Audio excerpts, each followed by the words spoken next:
अनिकेत और अमिता अपने घर पहुंचते हैं। अनिकेत बिना कुछ कहे कमरे में चला जाता है। थोड़ी देर में अमिता चाय लेकर कमरे में आती है। अनिकेत बेड पर लेटा हुआ था और उस लड़की की कहीं बातें सोच रहा था। अब तुम्हारा सरदर्द कैसा है? उसकी बात सुनकर अनिकेत अपनी सोच से बाहर आता है। हाँ, अब ठीक है। ये लो चाय। अमिता उसे चाय का कप देती है। अनिकेत बिना कुछ कहे ले लेता है। क्या हुआ अनिकेत, तुम बहुत चुप चुप से हो। नहीं, ऐसी कोई बात नहीं है, बस थोड़ा थक गया हूँ, सोना चाहता हूँ। वो चाय का कप रखता है और सोने के लिए लेट जाता है। अमिता ज्यादा ध्यान नहीं देती और वो भी सो जाती है। लेकिन अनिकेत सोने के लिए लेटा तो था, पर नींद शायद उसकी आंखों से दूर थी। ये सब मैं क्या सोच रहा हूँ, और वो भी किसी और की बातों में आकर। अमिता मुझसे कितना प्यार करती है और मैं उसके लिए सोच रहा हूँ कि वो मेरे साथ ऐसा कुछ। छी, ऐसा ख्याल मेरे दिमाग में आ भी कैसे सकता है। वे पलटकर अमिता की तरफ देखता है जो उसके बगल में सो रही थी। उसके चेहरे पर एक सुकून था जो अनिकेत के चेहरे पर भी एक मुस्कान ला देता है। I am sorry. वो भी सो जाता है। अगले दिन रोज की तरह दोनों ऑफिस जाते हैं। मिस्टर भाटिया को वो बहुत मानते थे। उन्हें भी अनिकेत और अमिता से बहुत लगाव हो गया था। अमन नाम का एक लड़का आज स्क्रिप्ट राइटर उनका ऑफिस ज्वाइन करता है। वो देखने में बहुत स्मार्ट और इंटेलिजेंट था। अनिकेत और अमिता अपना काम कर रहे थे, तभी अमन उनके पास आता है। हेलो। अनिकेत और अमिता उसकी तरफ देखते हैं। हेलो, आई एम अमन। मैंने आज ही ज्वाइन किया है। आई एम अनिकेत और ये मेरी वाइफ अमिता। अमिता हल्का सा मुस्कुरा देती है। Nice to meet you. Same here. Aman वहां से चला जाता है और अमिता और अनिकेत दोबारा से अपना काम करने लगते हैं। वक्त यूं ही गुजरने लगता है। अमन और अमिता की आपस में अच्छी बातचीत हो जाया करती थी, क्योंकि कहानी सोचने का तरीका दोनों का एक सा था। अनिकेत को ये कुछ अच्छा नहीं लग रहा था, पर अमिता को इस बात की खबर ही नहीं थी। एक दिन अमिता और अनिकेत घर में एक स्क्रिप्ट लिख रहे थे।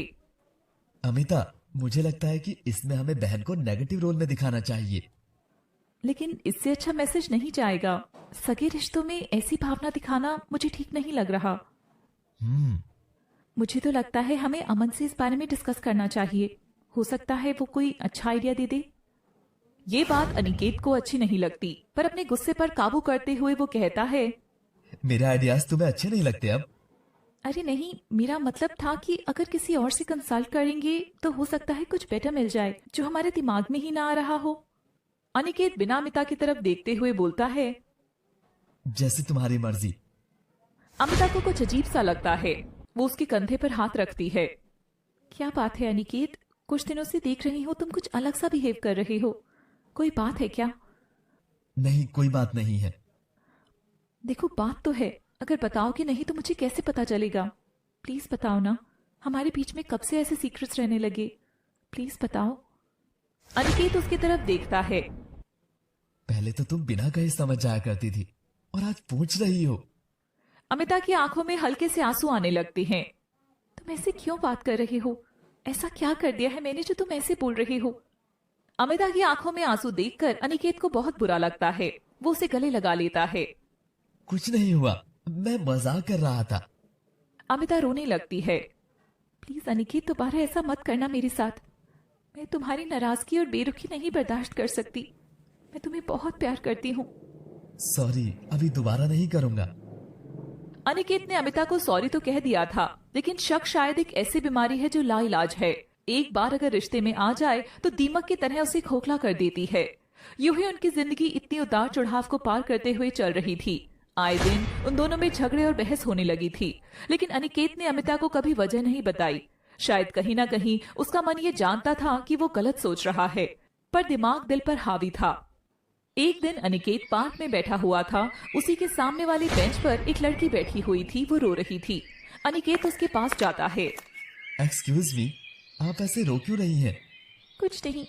देखिए, मैं जानता हूँ कि मैं एक अनजान इंसान हूँ, पर फिर भी आप मुझसे शेयर कर सकती हैं। आपका मन हल्का हो जाएगा। वो लड़की रोने लगती है। मेरे पति ने मुझे किसी और औरत के लिए छोड़ दिया है। क्या? हाँ, वो जिस ऑफिस में काम करते थे वो लड़की वहीं काम करती है। वो लड़की फूट फूट कर रोने लगती है। देखिए, आप प्लीज रोइए मत, सब ठीक हो जाएगा। आपको अभी अपने घर जाना चाहिए। मेरा कोई घर नहीं है, कोई नहीं है मेरे इस दुनिया में। तो फिर आप कहाँ जाएंगी? पता नहीं, मैं तो जीना ही नहीं चाहती, मर जाना चाहती हूँ मैं। ऐसा मत कहिए प्लीज, आप मेरे साथ चलिए। मैं आपको जानती भी नहीं हूँ, मैं आपके साथ कैसे चल सकती हूँ? देखिए मेरा विश्वास करिए, यहाँ पास में ही एक वुमेन्स सोसाइटी की इंस्टीट्यूशन है जहाँ वो महिलाओं की मदद करते हैं। मैं आपको वहाँ छोड़ देता हूँ। पर मुझे पता है एक अनजान पर भरोसा करना आसान नहीं है, पर ट्रस्ट मी, मैं आपको सही से वहाँ पहुँचा दूंगा। वो लड़की अनिकेत के साथ चली जाती है। अनिकेत कॉलोनी में छोड़कर चला जाता है। उसे काफी देर हो गई थी घर आने में। अमिता उसका इंतजार कर रही थी। कहाँ थे तुम? कितना लेट हो गया है, मैं कब से वेट कर रही थी तुम्हारा। क्यों कर रही थी वेट? मत करती। आखिर तुम्हारी प्रॉब्लम क्या है? तुम मेरे साथ ऐसे क्यों बर्ताव कर रही हो? वजह भी नहीं बताते। देखो मेरा बिल्कुल मन नहीं है बहस करने का, मैं सोने जा रहा हूँ, तुम भी सो जाओ। वो जाने लगता है, फिर रुक कर उससे पूछता है, खाना खाया तुमने? अमिता की आंखों में आंसू आ जाते हैं। तुम्हें क्या फर्क पड़ता है? वो कुछ कहने के लिए आगे बढ़ता है, फिर बिना कुछ कहे चला जाता है। तुम्हें अब सच में कोई फर्क नहीं पड़ता अनिकेत? तुम क्यों मेरे साथ ऐसा कर रही हो? वो भी रोते हुए कमरे में आती है और सो जाती है। अगले दिन अनिकेत उसी लड़की से मिलने जाता है। अब ठीक है आप? जी थैंक यू, कल मेरी हेल्प करने के लिए। मेरा नाम निधि है। मैं अनिकेत, अगर आपको कोई भी प्रॉब्लम हो तो आप मुझे बता सकती हैं। निधि हाँ में सिर हिला देती है। यूं ही एक हफ्ता बीत जाता है। एक दिन अनिकेत निधि से मिलने आता है तो वो रो रही होती है। अरे क्या हुआ आपको? आप रो क्यों रही हैं? मैं मैं प्रेग्नेंट हूँ। क्या आपने अपने हस्बैंड को बताया इस बारे में? आज सुबह मैं मिलने गई थी, पर उन्होंने इसे अपनाने से मना कर दिया। कोई ऐसा कैसे कर सकता है? अपने ही बच्चे से मुंह मोड़ लिया। देखिए ऐसी हालत में आप टेंशन मत लीजिए, सब ठीक हो जाएगा। इस हालत में स्ट्रेस लेना आपके और आपके बच्चे के लिए ठीक नहीं है। वक्त यूं ही बीतने लगा। देखते ही देखते 6 महीने निकल गए। अनिकेत और निधि में अच्छी दोस्ती हो गई थी। एक दिन अनिकेत निधि को उसके और अमिता के रिश्ते के बारे में बताता है। देखो अनिकेत, जो लोग प्यार करते हैं ना, वो शक नहीं करते, बल्कि एक दूसरे पर भरोसा करते हैं। तुम हर वक्त अमिता की बातें करते रहते हो, फिर ऐसी कड़वाहट को अपने रिश्ते में क्यों आने दे रहे हो? पहली बात तो तुम्हें उस पर भरोसा करना चाहिए, और दूसरी, अगर तुम्हें कोई चीज अच्छी नहीं लग रही है तो उसे खुलकर बताओ ना। अनिकेत निधि की तरफ देखने लगता है। तुम सही कह रही हो निधि, मैंने अमिता के साथ ये ठीक नहीं किया। वो कितना प्यार करती है मुझसे, हर कदम पर वो मेरे साथ रही, पर मैंने उसी को इतना दुखी किया। मैं आज उससे बात करूंगा। पता नहीं मैंने ये क्यों सोच लिया कि वो बदल जाएगी इस शहर में। किसी और की जरा सी बात ने मुझे इतना बहका दिया। वो उदास हो जाता है। अचानक से निधि की तबीयत खराब होने लगती है। उसे चक्कर आने लगता है। क्या हुआ निधि? मुझे चक्कर से आ रहे हैं और पेट में भी दर्द हो रहा है। रुको, हम अभी हॉस्पिटल चलते हैं। अनिकेत निधि को हॉस्पिटल ले जाता है। दूसरी तरफ अमिता गुम सी ऑफिस में बैठी हुई थी। तभी अमन उसके पास आता है। क्या हुआ अमिता? कुछ नहीं। बताओ ना, मन हल्का हो जाएगा तुम्हारा। अमिता उसे अपने और अनिकेत के बीच चल रहे तनाव के बारे में बताती है। जहाँ तक मैं अनिकेत को जानता हूँ वो तो तुमसे बहुत प्यार करता है। जरूर कोई बात है जो उसे परेशान कर रही है अंदर ही अंदर, जो तुमसे कह नहीं पा रहा है। तुम उससे प्यार से बात करो, वो जरूर बताएगा तुम्हें। तुम सही कह रही हो अमन, मैं अपने रिश्ते, अपने प्यार को ऐसे नहीं खोने दे सकती। ये हुई ना बात। अमिता हल्का सा मुस्कुरा देती है और मन ही मन सोच लेती है कि वो आज अनिकेत से बात करेगी। वो घर के लिए निकल रही थी कि तभी उसे चक्कर आ जाता है और वे बेहोश हो जाती है। अमन भागकर उसके पास आता है और उसे हॉस्पिटल ले जाता है। हॉस्पिटल में अमिता का चेकअप होता है। कंग्रेचुलेशंस, आप मां बनने वाली हैं। अमिता को यकीन नहीं हो रहा था। उसके चेहरे पर एक अलग ही खुशी थी। कांग्रेट्स, अब जल्दी से अनिकेत को ये गुड न्यूज सुनाओ जाकर। अमिता के चेहरे पर एक मुस्कान थी। अमिता मन में सोचती है, शायद हमारा बच्चा ही हमारे बीच आई दूरियों को खत्म करेगा। मैं आ रही हूँ अनिकेत, तुम्हें ये खुशी देने। दूसरी तरफ अनिकेत निधि को लेकर उसी हॉस्पिटल में पहुंचता है। आप अपना ध्यान नहीं रख रही हैं क्या? ये सब वीकनेस की वजह से हो रहा है। आप अपने खाने पीने का, सोने का ध्यान रखिए और स्ट्रेस बिल्कुल नहीं लेना है।